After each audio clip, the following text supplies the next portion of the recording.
তো hello guys, তোমরা সবাই কেমন আছো? আশা করি সবাই ভালো আছে। তো গাইজ আজকে তোমাদের সামনে এমন কিছু জিনিস নিয়ে আসলাম যেটা মানে এ, যারা ছেলেরা আছো তোমরা সবাই একটা বাইক নিতে চাও। আর বাইক নিতে গেলে সবারই একটা মানে ধারণা থাকে যে হয়তো বা স্পোর্টস বাইক নেবো, নয়তো বা ন্যাকেড বাইক নেবো। তো কোনটা তোমাদের জন্য সবথেকে ভালো হবে? তো সেই ভিডিও নিয়ে পরে একটা তোমাদের চাও এটা নিয়ে ভিডিও করি, বা আমি তোমাদের জানি আমার যতটুকু জ্ঞান আছে। তো তোমরা অবশ্যই কমেন্ট করে জানাবে, আমি নেক্সট ভিডিওতে এটা ক্লিয়ার করার চেষ্টা করবো। আর আজকে যে টপিকটা নিয়ে আলোচনা করার জন্য আমাদের কাছে আসছি, যে স্পোর্টস বাইকের মধ্যে আমাদের কাছে দুটো অপশন সবসময়ই থাকে। একটা হচ্ছে ইয়ামাহা R15V3, আর একটা হচ্ছে KTM 125, যেটা আর কি আমাদের রেঞ্জের মাধ্যমে মানে মধ্যেই আসে, মানে এই আমাদের মিডল ক্লাসের জন্য নিতে পারি চেষ্টা করলে অবশ্যই। তো এই দুটো বাইকের মধ্যে কোনটা সবথেকে বেস্ট বাইক হবে আমাদের জন্য, আমাদের মিডল ক্লাস ছেলেদের জন্য? তো সেই নিয়ে আজকে যে কিছু মানে কম্পারিজন নিয়ে আসলাম তোমাদের জন্য।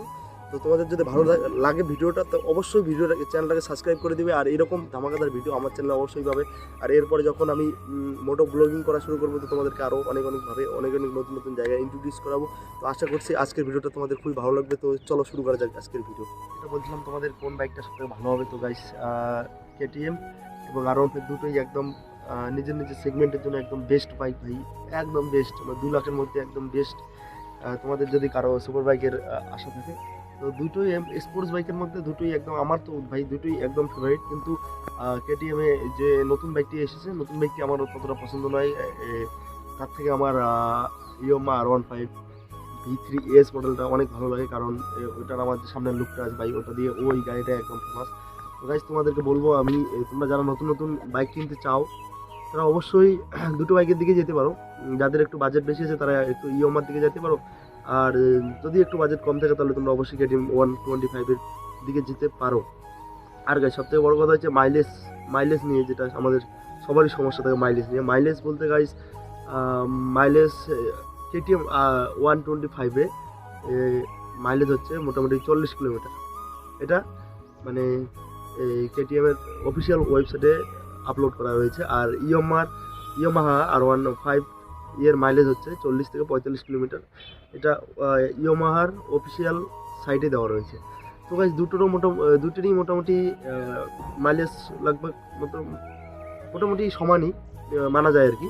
আর সবথেকে বড় কথা হচ্ছে প্রাইসটা একটু মানে দুটোরই সমান। তো মাইলেজ মোটামুটি একই। তো এখানে একটা ব্যাপার হচ্ছে যে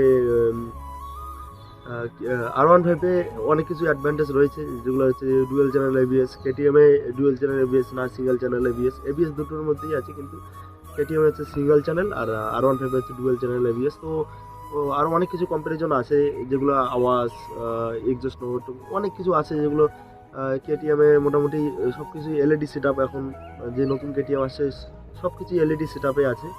আর R15 কিন্তু LED সেট আপে নেই। R15-এ সামনে শুধু হেডলাইট, সেটাই LED সেট আপে। আর বাদ বাকি মানে যেগুলো আছে ইন্ডিকেটর ব্যাকলাইট ট্যাকলাইট যা আছে সব এগুলো হ্যালোজেন প্রজেক্টর।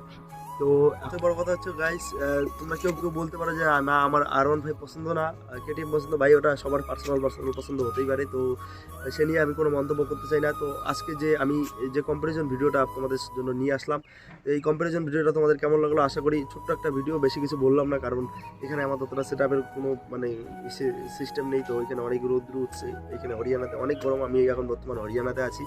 তো বেশ কিছু মানে খুব তাড়াতাড়ি বাড়ি যেতে চলেছি। আবার বাড়ি যাওয়ার পরে মোটো ব্লগ চালু করব।